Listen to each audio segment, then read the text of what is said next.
Hello and very warm welcome. I want to give you a short overview about the cost management in AWS. When you are on your journey through Cloud Practitioner, you will also have the cost management as a topic. And I want to show you a little bit in the console how it works and what is important there for all of this. We will also create a budget.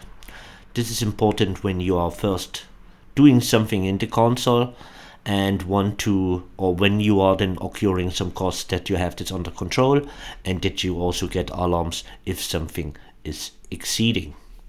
So we are here now in the billing and cost management. So when you usually go into this, you will have this overview.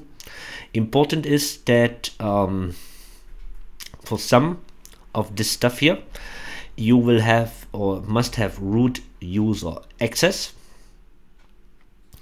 But usually, as I'm here also logged in an IAM role, you will already see here everything. And what you can see, yes, you have here a breakdown of which costs you were occurring this month. You have also here a little bit of a breakdown which types of services were occurring at some costs. For instance, what we have here, we have here something, SageMaker a little bit, taxes and so on. So it gives you a first overview. You can also do with the Cost Explorer some deeper analysis. So for instance, we want to have the date range last 7 days, apply it. Granularity should be not on hourly basis, sorry, on daily basis. There you see on the 14th of May we had here occurring some costs. You can also break this down from a service perspective, from an API, from a region, from an instance type, and so on. And yeah, that's very helpful, and that's why sometimes I say you should use tags, because you can also search here after tags, and there you can then also see which one is occurring something, because it could be that you have costs occurring and then it's just saying S3 or SageMaker or VPC and you don't know even which one it is. So you know the service, but which one it could be when you have 3 or 4 VPCs, or you did this or that in the SageMaker, then it is something else. It's difficult sometimes to find it. Okay, that's it on this part. We want to go to budgets. Also this one, beginner topic. So we click on budgets and you see here I already have some. So what you can do, you create a budget, and as I stated, it is important when you do this because on a different level you don't want to have exploding costs. AWS is a service which can costs occur, and there you want to make sure that it stays into the budgets and that you get your alarms. Okay, we can use here a simplified version. So first of all, use the template. We can have here a zero spend budget, on a monthly cost budget, daily savings plan coverage budget, or daily reservation. We could do the zero spend or the monthly cost. We go now here to monthly cost. This I like actually most. Then you say which amount. So could be, for instance, $20. The email recipient, so you type in here your email at something.com or what else, and then you create the budget. You can also go here to, no, it's not coming here. You will be notified when your actual spend reaches 85%.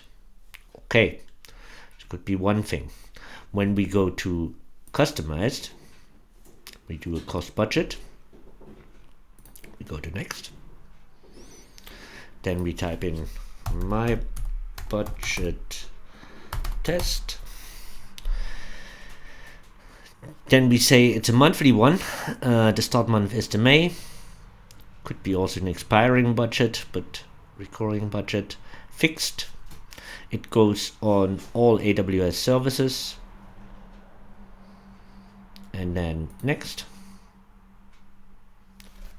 Enter your budget amount. So we go again with our $20 here.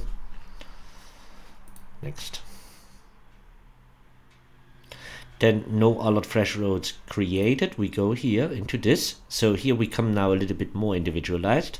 So we can here say, for instance, when actually 50% of the budgeted amount is achieved, then I get a message again to my email, something like this, .com, and then you click next and next, and then you would review and would create here your budgets. So very simple thing. We saw there's a simple version to just create one, set the budget amount, or set even a zero spending. Then when you do the simple version, you get notified with 85%. And you type in your emails or your email account which you want to have the message, and the message is very simple. It comes from AWS. Here, please use your budget is exceeding or could be exceeding the forecasting amount. And the same as when you do this individualized. So first you put the budget type, give it a name, the monthly period, which amount, and then you say also the threshold. So could be then individualized to 50%, 20%, and you already want to get the message. I have this sometimes a little bit lower, as I then see, here's something already wrong. So I keep a service running, but I didn't want to have it. So that this would be also a good practice. Okay, I hope you learned something, and I will see you in one of the next videos. I wish you a nice day. Bye bye.